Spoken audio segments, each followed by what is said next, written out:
If you consider yourself as a smart chess player, then do try solving this amazing puzzle. Here it is Black's turn to move, and your time to find the correct answer starts now.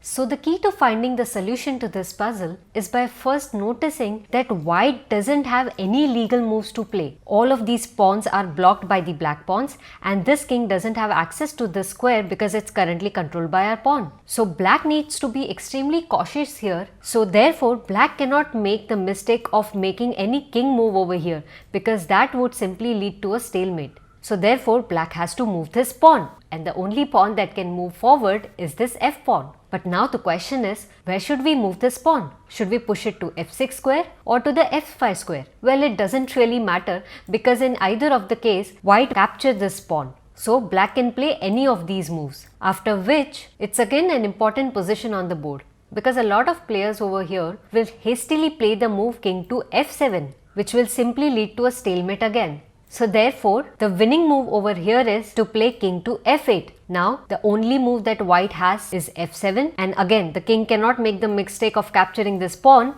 because of the stalemate. So black has to move another pawn. So he'll play e5, pawn captures pawn, after which the black king can easily capture this f pawn over here.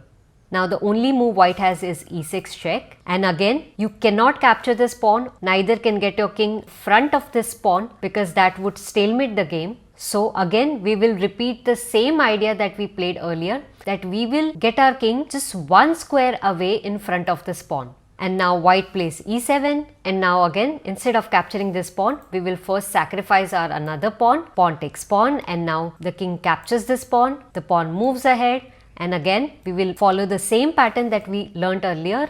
Pawn moves, and now another pawn sacrifice, pawn captures pawn, and now king captures this pawn. And now we have reached a position that white has two moves over here.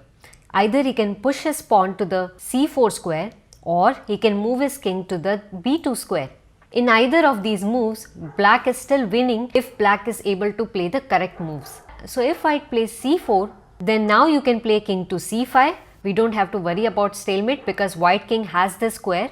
King moves to b2, and now king takes pawn, and now here the white king has three possible squares where it can go. And now if king moves to a3, then we can simply promote our a pawn and it's a checkmate. Let's go back. If the king moves to c1, then we can promote our a pawn with a check. King moves to d2. From here onwards, we can easily win this game.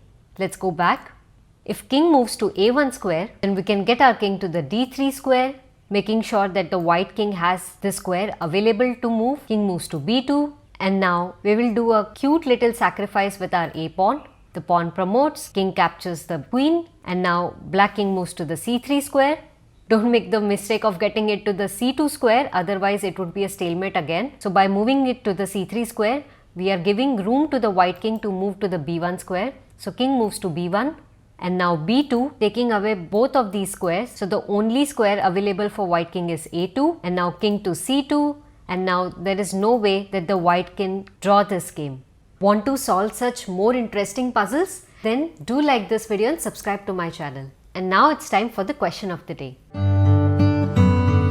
Black is tremendously up in material by 7 points and is now currently attacking our white queen, as well as this weak f7 point over here with all of his pieces. So how can white save his game?